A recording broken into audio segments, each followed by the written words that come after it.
أعوذ بالله من الشيطان الرجيم بسم الله الرحمن الرحيم آیات نمبر 170 سورة آل عمران څلورمه سپاره.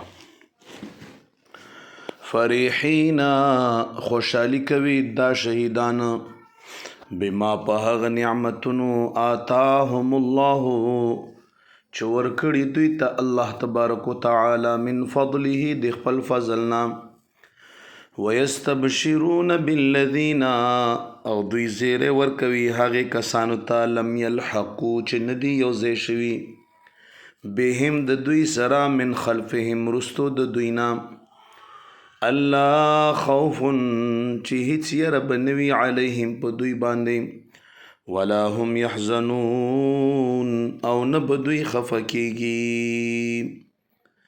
هیڅ یره به په دې خلکو باندې نوي. ای خلکو مونږ شهیدان شو، مونږ له ډېرې خوشحالۍ او نعمتونه الله راکړل او که تاسو مونږ سره یو ځای شئ څه یره خفګان تکلیفونه به نه وي. دغې وجې نه په حدیث مبارک راغلي چې شهید که ټوکړې ټوکړې لاړ شي دته دومره تکلیف هم نه میلاویږي لکه د میږي د چک عمره.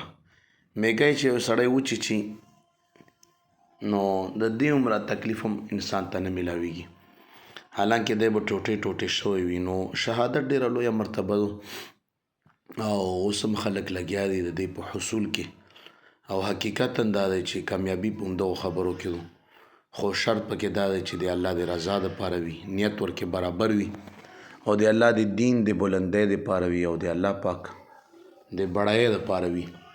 نو داسې شهادت، داسې توره، داسې ټوپک دا د الله په دربار کې ډېر محبوب دی. نو دغې وجې نه شهیدانو ویلي چې یا الله موږ خبر ژوندو ته ورسوه. نو الله تعالی د احد د شهیدانو چې کوم خبر دی هغه ژوندو خلکو ته ورسالو او د شهیدانو خبرې چې الله تعالی په قرآن عظیم شان کې را نقل کړي. نو دوستانو الله پاک د موږ تاسو له مرګ د شهادت راکړي. صدق الله العظیم.